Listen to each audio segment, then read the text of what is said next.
저희들이 두 번째 성전 파괴와 세상 끝이라고 하는 부분들을 저희들이 오늘도 다뤄볼 텐데요. 제가 이 설교를 저번 주에 하면서 우리 성도님들이 너무 성전 파괴와 세상 끝이 그렇게 중요한가 이렇게 생각하실 거 아닌가 이런 생각도 좀 들어봤습니다.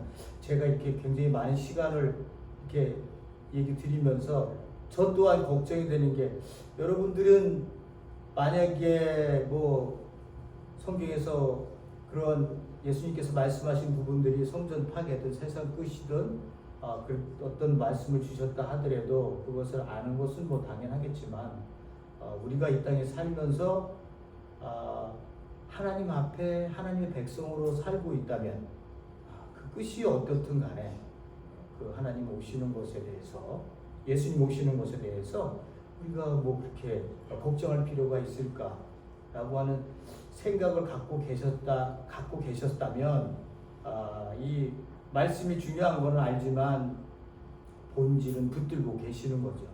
이렇게 성전 파괴와 세상 끝에 대해서 제자들이 궁금해했던 것은 우리가 궁금했었던 거랑 굉장히 똑같습니다. 네, 똑같습니다. 그래서 여러분들은 잘 모르시는지 모르겠지만 아직도 많은 교회에서요, 그리고 또 몇백 명, 몇천 명 모이는 교회에서 저희들이 다루는 이 마태복음 24장, 25장 때문에 굉장히 많은 신앙의 혼란을 일으키게 하는 분들이 많이 있습니다. 그러니까 건강하지 못한 교회죠. 건강하지 못한 교회의 모습들은 항상 어디에서 문제가 생기냐 하면 종말론에서 문제가 생깁니다. 그러니까 세대주의적 종말론을 외치는 사람들은요, 오늘 저희들이 보는 말씀 갖고 굉장히 많은 이야기들을 끄집어냅니다. 그래서 우리는 저는 이제 이 부분들을, 많은 오랜 해석들은 이 부분들이 종말론적 해석을 합니다만은, 저는 이제 그렇게 보지 않고 제가 이렇게 만들어낸 건 아니고요. 그러니까 그렇게 종말론적 말씀으로 이 부분을 보지 않는 분들의 해석을 저는 따르기 때문에 저는 성전 파괴 쪽으로 보는 거지, 제가 이거 만들어낸 얘기는 아니고요. 신학적으로. 자, 그래서 이 한국 교회나 어디 교회를 보더라도요, 지금 제가 알고 있는 많은 교회들 중에 베스트셀러라고 나오는 책들 중에 대부분이요, 휴거에 관련된 것, 종말에 관련된 것, 마지막 때에 관련된 것에 대해서 굉장히 관심을 갖고 한국 교회들이 반응을 보입니다. 반응을 보여요. 왜 그렇게 사람들이 그런데 반응을 보일까 이렇게 생각해 보면요, 한 가지, 제가 생각하기는 한 가지예요. 이 신앙이라는 것이 무엇인지 모르니까 이렇게 매일같이 지나가면서 그냥 주일만 되면 예배 와서, 주일만 되면 교회 와서 예배 드리고 또 돌아가면 또 그날이고 매일 이렇게 신앙생활을, 이렇게 사는 게 신앙생활이다 보니까 지루하고 말씀에 대한 분명한 이해도 없고, 그리고 내가 그리스도인이 된다는 건 뭔지도 모르고 하는 어떤 나에 대한 아이디, 정체성이 없어져 버리니까요. 그걸 모르니까 누군가가 나에게 감각적으로, 신앙적으로 뭔가 좀 이렇게 신비한 것을 보여주면 사람들이 거기에 막 쏠립니다. 그리고선 그런 게 있었네, 이런 게 있었네. 하나님과 직통 계시를 해? 너 뭔 소리를 들었어? 그리고 그 사람이 기도를 했는데 하나님께서 내일은 어디에서 무엇을 하라고 말씀하시고 니네 가정에 뭐가 있다고 얘기하고 그런 얘기를 막 직통 계시를, 하나님과 직통 계시를 한대. 계시를 또 받는 사람이 있구나 이런 생각을 했습니다. 계시는 66권으로 끝나는 줄 알았는데 또 받는 사람들이 있구나. 그러면 저 같은 사람은 어떻게 생각하겠어요? 사탄에 놀아나고 있구나. 사탄의 음성을 듣고 저 사람들이 성도들을 미혹시키고 있구나. 저는 그런 생각을 갖거든요. 그런데 많은 분들이 내가 들었대는데 어떻게 할 거야? 하나님이랑 얘기해서 계시를 들었대는데. 그렇게 얘기하니까 사람들이 거기에 딱 붙들림을 받아요. 그래서 이 사람은 영험한 사람이다 라고 생각을 하는 거예요. 그래서 그 사람이 하는 얘기는 들어도 말씀에서 얘기하는 이야기들의 그 중심 얘기를 들으려 하지를 않아요. 한국에는 그런 부분들이 굉장히 많이 지금 또 이렇게 일어나고 있습니다. 전쟁까지 또 이렇게 겹치다 보니까, 그리고 또 중동이 또 저렇게 혼란스러운 상황으로 가져다니까 사람들이 또 어떻게 얘기를 해요? 마태복음 24장 25장을 엄청 붙들고 지금 설교를 해내고 있습니다. 뭐 때문에 그랬을까요? 전쟁, 기근, 지진, 이러한 난리의 소리들이 이렇게 움직이면 뭔가가 터질 것 같으니까 자기네들이 생각했었던 그 하나님이 오시는 바로 전 징조라고 저희들이 어저께 봤었던 부분들을 그렇게 생각하고 있기 때문에 그런 거예요.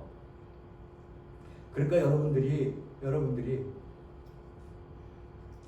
꼭 그렇게만 생각해야 될 필요가 없는데 왜 꼭 그렇게 생각할까라고 하는 부분을 제가 여러분들과 함께 나누려고 하는 거니까요. 오늘도 여러분 저와 함께 좀 잘 따라와 주시기를 바랍니다.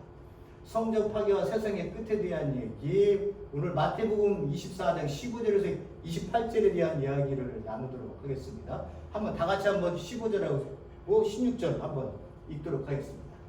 그러므로 너희는 선지자 다니엘이 말하는 멸망해야 하는 가증스러운 것이 거룩한 곳에서 있는 것을 보거든 읽는 자를 깨달아라. 그때 유대에 있는 사람들은 산으로 도망하여라. 이렇게 얘기를 하고 있습니다. 저번 시간에 것을 제가 잠깐만 말씀을 다시 한번 돌려봐 드릴게요. 두 가지의 질문이었어요. 성전 파괴가 언제 옵니까? 그리고 주의 끝, 세상의 끝은 언제입니까? 예수님의 재림을 얘기하는 거죠. 처음으로 그때 파루시아라는 단어가 처음으로 쓰이게 됩니다. 예수님이 언제 오십니까? 그때 세상 끝이 언제입니까? 라고 그거에 대한 징조를 주세요. 이렇게 질문을 합니다. 거기에 예수님께서 뭐라고 말씀하시냐면 이 역사 속에서 니네들이 내 제자로 살게 되면 반드시 미혹을 받고 또 미움을 받게 될 것이다. 그리고 반복적으로 자연적인 재해, 지진이나 기근이 일어날 것이고 전쟁이 일어나는 상황들이 너희들 가운데 일어날 거다라고 하는 것을 얘기를 해주고 있습니다. 그러면서 그렇다고 세상의 끝이 아니다, 아직 아니다라고 얘기를 말씀을 하세요. 그걸 지금 이제 그 종말론자들은, 그 세대주의적 종말론자들은 계속해서 전쟁이 일어나고 기근이 일어나고 이런 것들을요, 이 화면에다가 그 무서운 장면들만 다 찍어갖고요, 성도들을 보여줍니다. 몇천 명이 그런 것들을 봐요. 그러면 어떻게 했어요? 성도들이 기겁을 하는 거예요. 너무 무서운 거예요. 올 때가 왔나 보다. 얼른 가까이 왔네. 이렇게 생각을 하는 거예요. 그래서 사람들이 기아에 굶주려 있는 모습들, 쓰나미가 몰려와서 그냥 사람들이 대피하고 엄청난 그 무서운 장면들이 그들 가운데 펼쳐지는 것들, 그 전쟁 가운데 사람들이 비참하게 죽고 21세기에 이런 일들이 어떻게 일어날 수 있나라고 얘기를 하면서 그런 것들을 막 징조들을 보여주면요, 이 부분은 그야말로 세상 끝에 보여지는 것밖에 생각이 안 돼요. 그러니까 그렇게 이 목회자가 그런 것들을 다 보여주면서 성도들을, 제가 보기에는 협박하는 거죠. 말씀 갖고 잘못 협박을 하는 거예요. 그렇게 협박을 하니까 성도들이 깜짝 놀래갖고 두렵고 무서우니까요, 하나님이 올 때가 됐나 보다. 안 믿으면 큰일 나겠네. 내가 천국을 못 가네. 이런 식의 그 신앙으로 통로를 잡아갑니다. 그래갖고 이렇게 가갖고 이 사람들이요, 자기의 신앙의 삶을 살지를 않아요. 이런 사람들이. 그러면서 맨날 하늘 보고 언제 휴가가 올 거라고 생각을 하고 자꾸만 그 전쟁이 일어나고 무서웠던 것들이 자기들의 신앙생활에서 등장하게 됩니다. 그러니까 이 사람들의 마음속에는 뭐냐면, 하나님이 내게 주신 생명을, 구원을 받은 생명이 어떻게 이 땅에서 나로 하여금 부르실 때까지 살아가야 되는지에 대한 교회의 사명에 관심이 있는 게 아니라 그런 것들로 뭐 휴거니 뭐니 이런 것들로 사람들을 그 신앙을 잡아놨기 때문에 이 사람들은 그런 삶이 등장하는 게 아니라요. 그런 사람이 거의 없어요. 매일 전도하러 다녀요. 왜? 빨리 한 사람이라도 구원을 시켜야 되거든요. 왜냐하면 휴거가 온다는데. 그러니까 이 사람들의 마음속에는 급한 거예요. 사람들이. 그래서 교회 다니세요. 교회 다니세요. 예수 믿고 천당 가세요. 계속 이런 얘기만 하고 돌아다니. 그러니까 이렇게 신앙생활을 이렇게 몰아가 버리면요, 삶이라는 게 없어요. 참된 삶의 자리가 아름답게 꽃피는 그 사랑이 꽃피는 자리가 등장하지를 않아요. 왜? 이 사람은 가야 되거든요. 그 휴가가 와야 되거든. 그거를 기다리거든요. 근데 예수님이 오신다, 예수님이 오신다 이거예요. 그 예수님이 오신다 이 얘기를 언제 2000년 전서부터 얘기를 했는데 아직까지 안 왔거든요. 그럼 2000년 전서부터 이런 일들이 계속해서 전쟁, 기근 뭐 이거 다 지금까지 있었는데 왜 안 왔어? 2000년 전 지났는데 오늘 보시겠습니다. 대환난 이제 그거 갖고도 또 장난이 칩니다. 자, 저는 그렇기 때문에 이 부분을 그렇게 보지 않고 성전 파괴되기 전에 저번에 말씀드렸듯이 기근에 대해서, 지진에 대해서, 전쟁이 일어났던 것들에 대해서 역사적으로 몇 년도에 이런 일들이 그 앞에 있었다 이렇게 얘기를 해드린 거예요. 그러나 이건 끝이 아니다. 그 끝은 언제 오느냐? 그 끝은 언제냐? 하나님 나라의 복음이 온 세상에 전파될 때 그제야 끝이 온다 이렇게 얘기를 하고 있어요. 이걸 이제 세상 사람들은 아니 그 종말론 얘기를 하기를 좋아하고 또 휴거의 세대주의자들은 그거를 붙들고 오면 한 민족이라도 정확하게 하나님의 말씀이 전부 전 세계에 들어갔을 때 예수님이 오신다 이렇게 해석을 하고 있는 거예요. 저는 그렇게 생각하지 않는다 그랬죠. 이미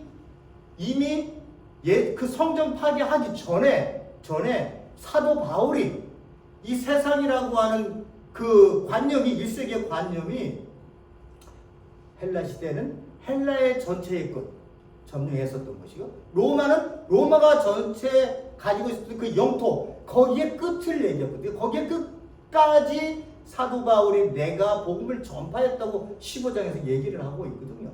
그러니까 그 끝이 왔기 때문에 성전 파괴가 왔다고 얘기하는 거지. 저는 그렇게 본다는 거예요. 그렇게 보는 거지. 이게 지금 이렇게 얘기하는 세상 끝이라는 게 한 민족, 어느 민족, 한 종족, 어느 한 종족이라도 복음이 전파된 하나님의 나라 복음이 전파되어야만 그때 되면 예수님이 오신다. 세상의 끝이다. 이런 의미로 해석하기에는 너무 좀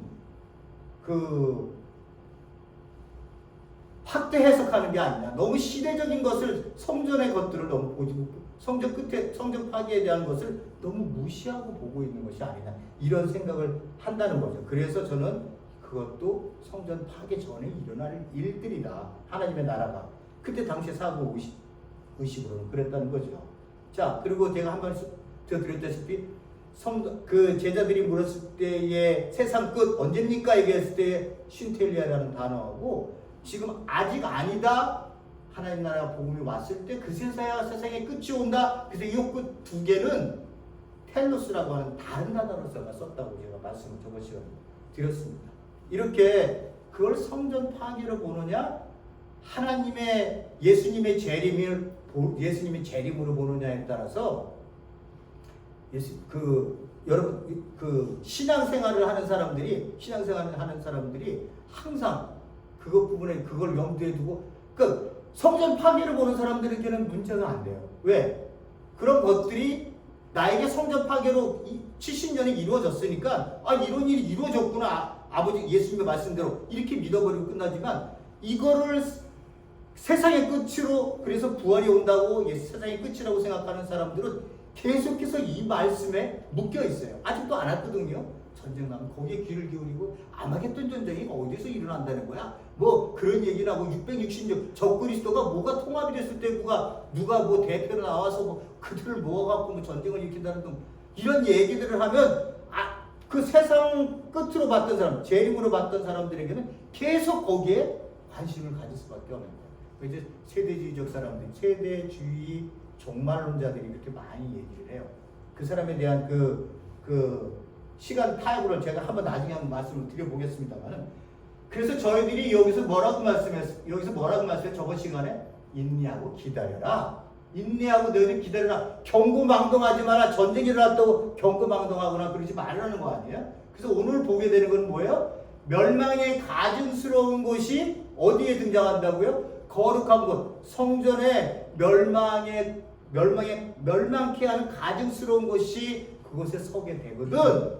너희들은 어떻게 하라? 도망가라. 누구한테 얘기했어요? 유대인들한테 얘기를 하신 거야. 도망가라. 그러므로 그때에는 큰 환난이 있을 것이다. 이렇게 얘기를 해요. 요 큰 환난이 있을 것이다 라고 하는 요 큰 환난이요, 다음 주에 보게 될 제일 문제가 되는 부분, 여기 예수님이 이게 재림을 얘기하느냐 성전 파괴를 얘기하느냐 이 징조들에 대해서 얘기했을 때 요 바로 다음을 요를 봤습니다. 큰 환난이 있을 것이다 얘기하는 것은요, 그날들의 환난 후에 즉시 해가 어두워지고 해가 어두워지고 달이 빛을 내지 않으며 별이 떨어진다. 하늘의 권능이 흔들린다. 내가 오는 인자가 오는 것을 보게 될 거다라고 하는 말하고 얘하고 딱 연결이 돼서 등장을 하게 됩니다. 그러니까 제가 여기까지 성전 파괴 전에 일어날 일이라고 얘기했으면 여기는 성전 파괴가 일어난다고 얘기하는 게 제가 해석하고 있는 부분이에요. 그러니까 이제 다음 주에 이것은 보겠습니다만 오늘 이제 저희들 여기서 보게 되는 거예요. 도망가라. 유대에 어떤 일이 생기면요, 멸망케 하는 가증스러운 것이 거룩한 성전에 서게 되면 도망가라, 이렇게 얘기를 하고 있습니다. 그 다음에 이제 여기서 이제 이 세대가 지나가기 전에 어떻게 한다고요? 이 일이 다 일어날 것이다. 40년 50년 한 세대를 잡으면 이 시대에 여기서 일어났던 모든 것들이 이 세대 안에 다 너희들이 눈을 뜨고 다 본다는 거예요. 눈을 뜨고 다 본다는 거예요. 대제사장이 예수를 딱 앞에 놓고서는 너가 하나님의 아들이야? 그랬더니 예수님께서 그렇다.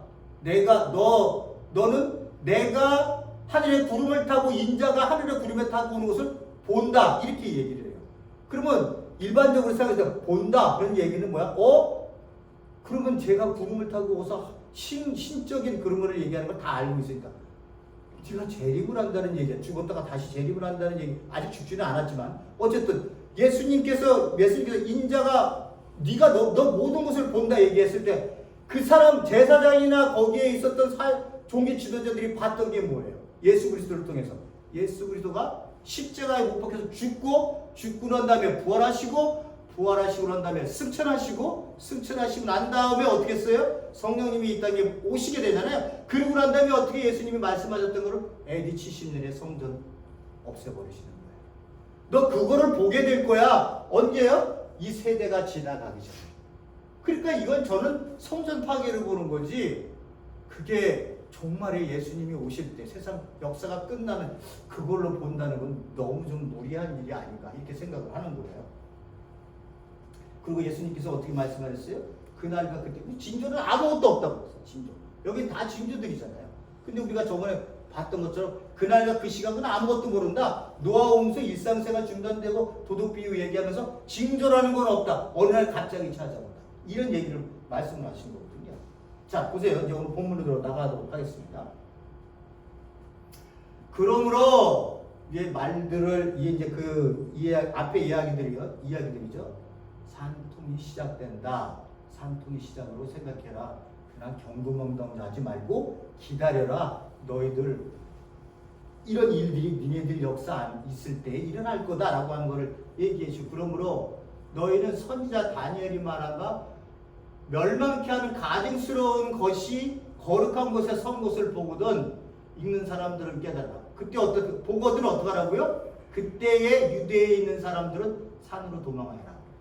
종말론적으로 종말이다라고 생각하는 사람들은요, 이 구절을 어떻게 보냐 그러면 이런 일이 예루살렘 안에서 역사적으로 일어나니까 AD 70년에 일어나니까 이 일과 동시에 이거는 환란 때에 일어날 예수님이 재림하기 전에 일어나게 된 환란의 때를 이 예루살렘의 멸망을 통해서 이렇게 상징적으로 오가랩에서 더 보여주고 있다는 거예요. 그 사람들의 이야기는 그래요. 두 가지를 보여주고 있다. 예루살렘의 멸망뿐만 아니라 환란을 우리가 이런 환란을 당할 거다라고 하는 것으로 두 가지의 그 오버랩된 모습을 우리가 이 글에 있는 사람은 그런 식으로 해석을 해야 된다 이렇게 얘기를 하고 있습니다.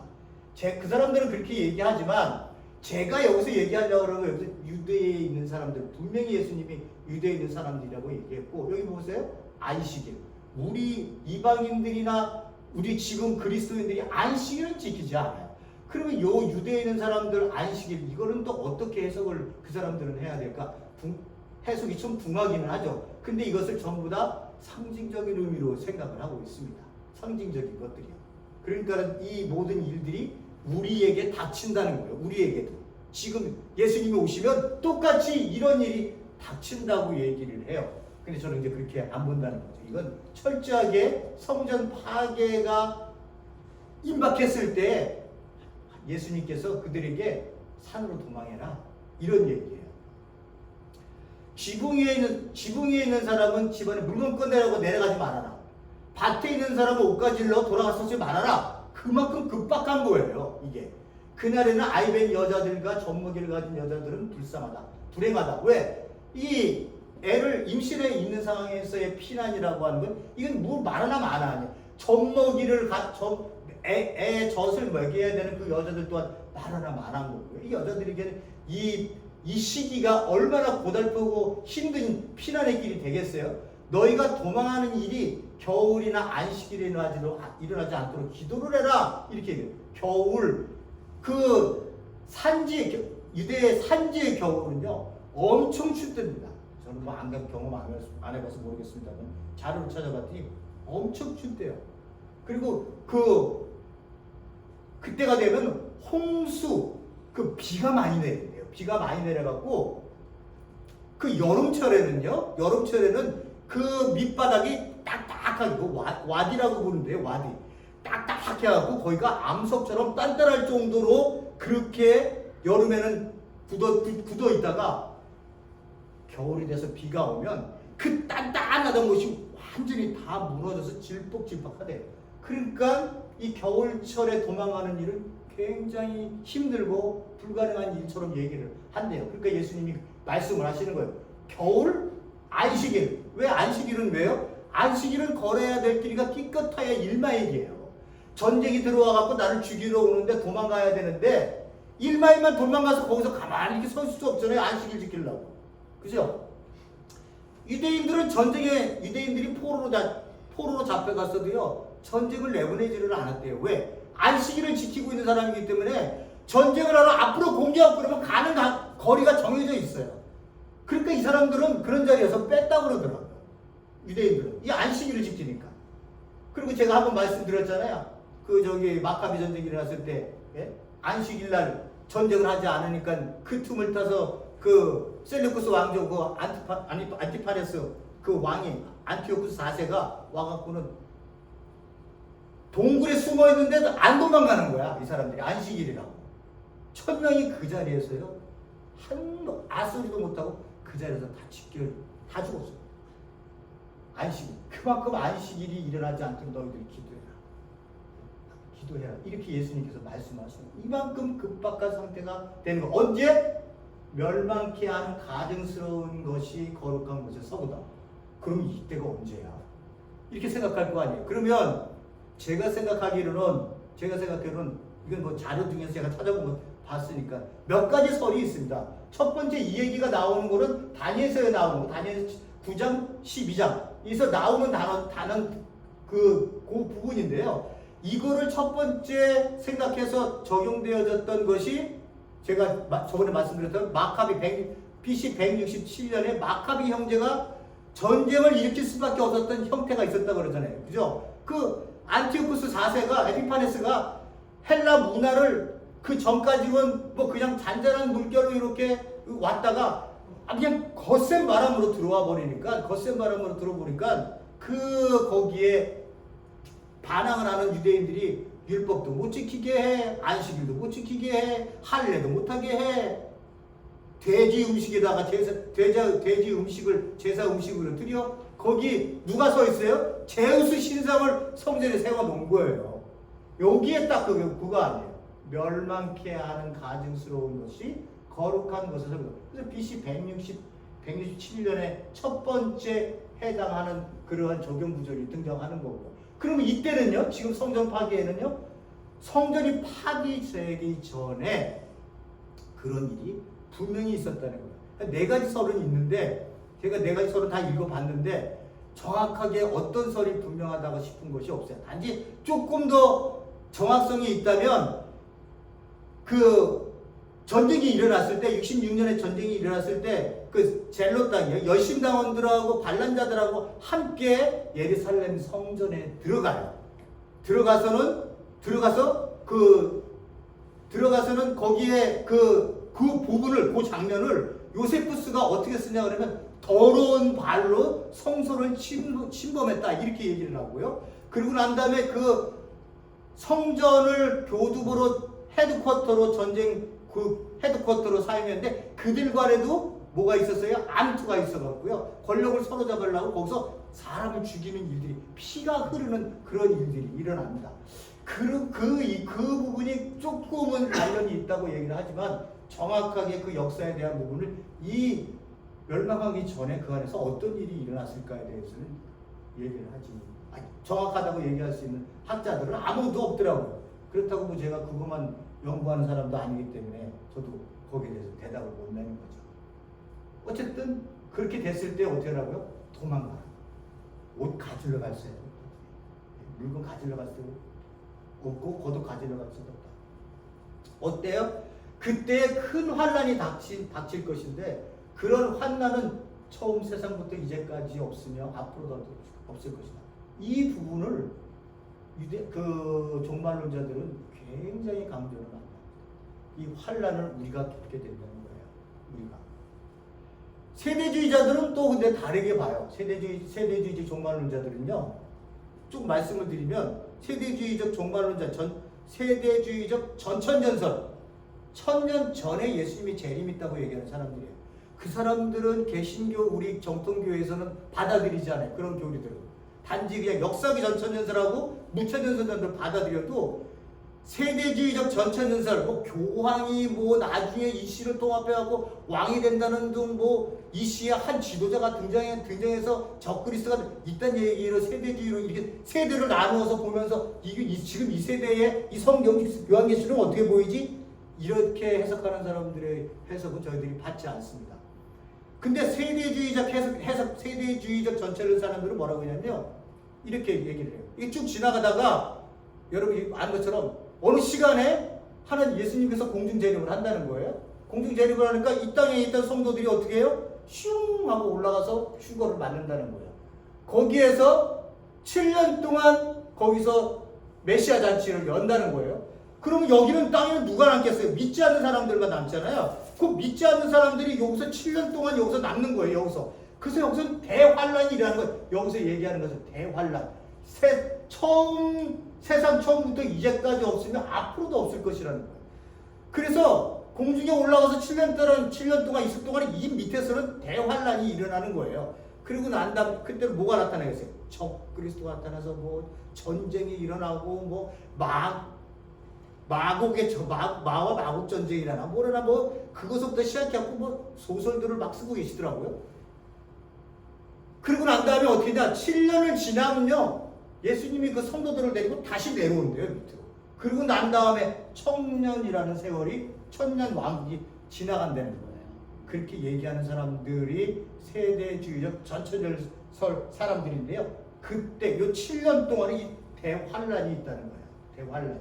그러니까 이 대환란은 누가 겪는 거예요?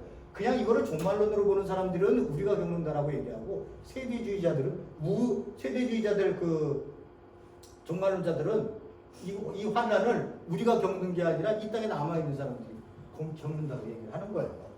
그 환란이 닥칠 거다. 얼마나 큰 환란인가라고 하는 것을 그 예수님은 우리에게 말씀하고 계시는 거예요. 제가 말씀을 드렸다시피 AD 66년에서 70년 전쟁이 4년 동안 일어날 때에 이제 마지막에 70년에 마지막 함락을 시킬 때에 유대인들이 그때까지 전쟁이 끝나고 난 다음에 그 요세푸스의 전한 그 역사에 보면 110만 명이 죽었다고 얘기를 하잖아요. 들어갔더니 애들이 없었다. 어린아이들이 없었다. 왜? 5개월 동안을 그 성을 포위를 하고 8만 명이요. 8만 명이 그 개새끼 한 마리 물 한 모금도 줄 수 없겠구만. 그러니까 거기에 기근이 들어버리니까 이 먹을 게 없어요. 먹을 게 없으니까 그 안에 있었던 사람들 중에 힘센 사람들이 모든 거를 닥치는 대로 막 다 지네들이 살기 위해서 막 가져가는 거예요. 역사가 요세푸스가 쓴 글을 읽어봤더니 그렇게 있어요. 그 부분이. 그래서 제가 말씀을 드리는 거예요. 그러니까는 그렇게 하니까 어떻게 해요? 어떤 한 여인이 마리아라고 하는 여인인데 이 마리아가 딱 일어나서 자기 그 황폐부지 어차피 죽게 되고 못 먹을 거니까 자기의 애를 불로 태워서 반을 먹어버려요. 그래 반은 남겨서 숨겨놓습니다. 이 얘기를요 디도 장군 티투스가 그 로마 티투스 장군이 듣게 됩니다. 그래놓고선 얘기하는 말을 그가 뭐라고 얘기하는지 제가 좀 말씀을 드려볼게요. 티투스 장군이 이렇게 얘기합니다. 나는 유대인들에게 평화와 자유를 주었지만 유대인들의 잘못으로 모든 악행이 벌어졌다. 그들은 일치단결하여 폭동을 선택했고 자식을 잡아먹은 행동은 이 도시와 함께 잿더미 속에 파묻혀 버려야 된다. 티토스도 이 얘기를 알고 있었던 거예요. 그만큼 참혹한 전쟁이 일어났어요. 전쟁이 그 환란이 그 안에 있었던 거예요. 그리고선 티토스가 요세푸스가 그 뒤에서 뭐라고 얘기했냐? 이렇게 비참한 상황이 빠져 있던 당시 예루살렘 주민들은 하나님으로부터 보내심을 받았다고 사칭하는 거짓 선지자들과 사기꾼들에게 미혹되었다. 징조들에 대해서는 믿으려 하지도 않고 주의를 갖지도 않았고 마치 귀먹고 눈멀고 판단력조차 마비되어 든 사람들처럼 하나님의 경고를 무시했다. 이렇게 요세푸스가 적고 있습니다. 자 보세요. 왜 큰 환난이 너희들에게 있을 것이다. 앞으로 이런 환난은 없을 것이다. 환난들을 줄여주지 않으면 구원을 받을 사람이 하나도 없을 것이다. 그런 선택받은 사람들을 위하여 내가 그날들을 줄여주실 거다. 이렇게 말씀하셨잖아요. 봐보세요. 이제 어떤 일이 벌어졌는데 이거 보세요. 누가복음 평행구절이에요. 똑같은 표현구절이에요. 뭐라고 말씀하시나요? 예루살렘이 군대에 포위당한 것을 보던 그 도성 파멸이 가까운 줄로 알아. 유대에 있는 사람들은 산으로 도망해라. 분명히 이거는 유대 사람들에게 얘기를 하는 거예요. 예수님이요. 도성 안에 있는 사람들은 거기에 빠져나오고 산골에 있는 사람들은 그 성으로 들어가지 말아라. 그때가 기록된 말씀이 이루어질 징벌의 날이기 때문이다. 그날에 아이벤 자들, 젖먹이가 딸린 여자들은 화가 있다. 땅에 큰 재난이 닥치겠고 이 백성들에게는 무서운 진노가 내릴 것이다. 그들은 칼날에 쓰러지고 이방 나라의 포로로 잡혀갈 것이요 예루살렘은 이방 사람들의 때가 차기까지 이방 사람들이 짓밟힐 것이다. 이게 평행 구절로 나오는데 여기서 얘기하는 게 이거를 어떻게 종말론의 종말이 됐을 때에 일어날 일로 이제 이 얘기를 얘기할 수 있겠느냐, 저는 그렇게 생각을 하는 거예요. 이거는 분명히 성전 파괴에 대한 얘기에 대한 분명한 얘기를 달고 있는 거지. 그렇게 종말에 일어날 일을 오버랩해서 우리로 하여금 미리 보게끔 하는 그러한 일은 아니다. 이렇게 생각을 하고 있습니다. 자, 여기서 보면 큰 날이 닥쳐서 그 환난을 줄여주지 않으면 구원받는 사람 하나도 없을 거다. 선택받은 사람들이에요. 그날들을 하나님이 줄여주실 거다. 그러니까 이 성전 파괴가 된다는 게요. 주인공이 로마 군대가 아니에요. 하나님이 로마 군대를 시켜서 니네들을 심판하고 있다고 하는 것을 얘기해 주시는 거예요. 근데 그날에 전부 죽여버리지 않고 어떻게 해요? 선택받은 자들은 살게 하기 위해서 그날을 하나님의 주권으로 감해 주신다. 이렇게 얘기를 하고 계시는 거예요. 그러니까 세상에 일어나는 전쟁들을 보면 우리가 이거 인간들끼리의 싸움이나 보다 이렇게 생각하겠지만 지금 예수님께서 말씀하시는 이런 부분을 보더라도 이쪽 그 성전 파괴를 예루살렘 그 전쟁 그 부분을 보더라도 하나님의 주권이 분명히 이 가운데서도 지금 이루어지고 있기 때문에 예수님께서 말씀하셨던 인자가 온다고 하는 개념에 그가 모든 왕권을 받고는 어떻게 해요? 하늘에 올라가셔서 하나님과 함께 옆에 계시면서 이 예루살렘을 심판하고 계시는 거구나. 그 가시기 전에 뭐라고 하셨대요? 저번에 보셨던 것처럼 이 예루살렘이 황폐되어 버린다. 이렇게 얘기하셨던 것처럼 하나님의 심판, 예수 그리스도가 왕이 돼서 예루살렘 성전을 파괴하고 계시는 거예요. 없애버리시는 거예요. 왜 없애버렸을까요? 그건 좀 나중에 제가 또 말씀을 드리겠습니다. 여러분들 짐작을 하시겠습니다. 자, 그때 누가 너에게 말하되 보시오 그리스도가 여기 계시오 아니요 저기 계시오 하더라도 믿지 말라. 아까 말씀드렸죠. 그 요세푸스가 역사 속에서 그 너희들 이렇게 비참한 상황에서도 하나님으로부터 보내심을 받았다고 사칭하는 거짓 선지자들, 거짓 예언자들이, 사기꾼들이 등장한다. 요세푸스가 전쟁이 끝난 다음에 이 글을 썼을 때 예수님은 이미 30년 40년 전에, AD 30년에 이 말씀을 하고 계시는 거예요. 거짓 그리스도인들, 예언자들이 나서 큰 표징과 기적을 일으키며 할 수만 있으면 선택받은 사람들을 홀릴 것이다. 보아라, 내가 너희 미리 말아야 된다. 그러므로 그들이 너에게 보아라, 그리스도가 광야에 계신다 하더라도 나가지 말고, 그리스도가 골방에 계신다 하더라도 믿지 말아라. 내가 어떻게 오느냐? 번개가 동쪽에서 나서 서쪽에 번쩍인 것 같이 인자가 오는 것도 그러할 것이다. 이렇게 얘기를 하고 있어요. 그러니까 예루살렘이 성전이 파괴되기 직전에 이런 거짓 선지자들이 등장해서 할 수만 있으면 너희들을 유혹할 것이다. 근데 너희들 거기에 넘어가서는 안 된다. 그리스도가 여기 있다 저기 있다 하더라도 너희들 거기에 가지 말고 믿지도 말아. 내가 올 때는 어떻게 오느냐? 동에서부터 서쪽에서 번개가 번쩍하면 딱 이렇게 오는 것처럼 너희들이 딱 주워. 번개가 딱 터졌네. 번개가 났네. 이렇게 너희들이 다 볼 수 있는 것처럼 인제도 그런 식으로 온다는 거예요. 그러니까 죽음이 있는 곳에 독수리가 모여들 것이다. 모든 사람들이 볼 수 있도록 예수 그리스도의 재림을 모든 사람들이 볼 수 있을 정도로 일시에 갑자기 한 번에 예수님께서 재림하실 것이다 라고 하는 것으로 이야기를 끝을 맺고 있습니다. 자, 그래서 제가 어떻게 말씀을 드렸느냐, 다음 주에 보겠습니다만, 여기 보면은 그 환란의 날들이 지난 뒤에 즉시 해가 어두워지고 다른 그 빛을 입고 별들은 하늘에서 떨어지고 하늘의 세력들이, 권능들이 흔들릴 것이다. 인자의 징조가 하늘에 나타나고 땅의 민족들은 가슴을 치면서 울고, 인자가 큰 권능과 영광과 구름에 쌓여 맨날 구름에 타고 온다고 그러는데 구름과 함께 온다는 거예요. 구름과 함께 오는 것을 니네들 보게 된다. 천사 큰 나팔 소리, 그리고 이 땅에서 저 끝까지 내가 선택한 사람들을 모르겠습니다.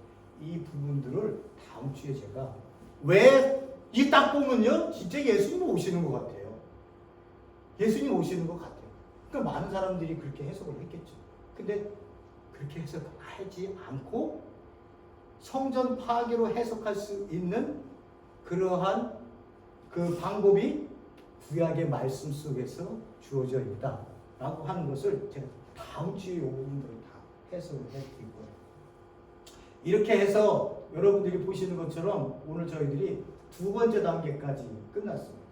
저는 어떻게 한다고요? 도망가라, 기다리고 인내하라, 경고망동하자. 그거 성령 파괴 끝이 아니다. 너희들은 이때 멸망케 하는 가증스러운 것이 아까도 봤듯이 누가 보면서 포위 되었을 때 그때 도망가라. 큰 환란이 있을 것이다. 로마인들에게 어떻게 했다고요? 엄청난 그야말로 비참하고 처참한 그 이스라엘 백성들이 결국은 포로가 되어서 다 끌려가고요. 로마에 가면 그 티투스 그 장군이 그 개선문을 세웠는데 그 개선문에 이스라엘 백성들을 노예로 끌고 들어가는 거예요. 그 모습을 그 개선문 안에다가요 그림을 그려놨어요. 이 조각을 이렇게 파갖고 그림을 그려놨습니다. 그만큼 처참하게, 그리고 그 땅에서는 살지 못하도록 법으로 정하는 그런 일들까지 했다고요. 완전히 디아스포라로 그들은 이제 완전히 세상으로 노예가 끌려가게 되는 거예요. 그만큼 큰 환란이 이때에 있었다는 거예요. 그러면 뭐가 오겠어요? 그 환란의 다음에 성전 파괴가 기다리고 있는, 요거를 징조들로 얘기를 하면서 이 징조, 또 다른 징조 해가지고, 해가 뭐 빛을 잃고 뭐 이런 것들이요, 이런 것들이 다음 징조들에서 저희들이 볼 수 있도록 하겠습니다. 그리고 난 이후에 왜 이런 일들이 우리에게 있어져야 되는 건지, 예수님의 의도는 무엇인지, 그런 것들을 볼 수 있는, 진짜 중요한 건 그거죠. 아니 성전이 파괴됐어요. 70년에 성전이 파괴가 됐어요. 왜 성전이 없어졌을까가 중요한 거 아니에요. 왜 예수님께서는 성전을 왜 없애버리셨을까? 우리도 거기서 우리도 그 2000년 전에 있었다면 성전에서 예배를 드렸을 텐데 왜 성전을 없애버렸을까? 그런 것들이 우리한테 오는 본질적인 질문인 거예요. 예수님께서 그 가정에 이것들이 없어져야 될 이유를 말씀하시지만 그 본질적인 것들을 우리가 붙들 수 있는 그런 시간을 되도록이면 다음 시간에 한번 끝내려고 합니다만 어쨌든 저희들이 관심은 거기에 있다라고 하는 것을 봤고요. 성전 파괴가 다음 주에 일어나고 하는 것을 보면서 우리가 신앙적으로 다른 사람들이 어떻게 얘기하더라도 좀 더 이렇게 말씀에 비추어서 우리가 그 부분들에 대해서 그렇지 않을 수도 있는 그러한 하나님의 말씀의 해석을 우리가 또 하나 갖고 있다면 좀 더 여유가 있는 해석이 아닌가 이렇게 생각되어집니다. 기도하시겠습니다.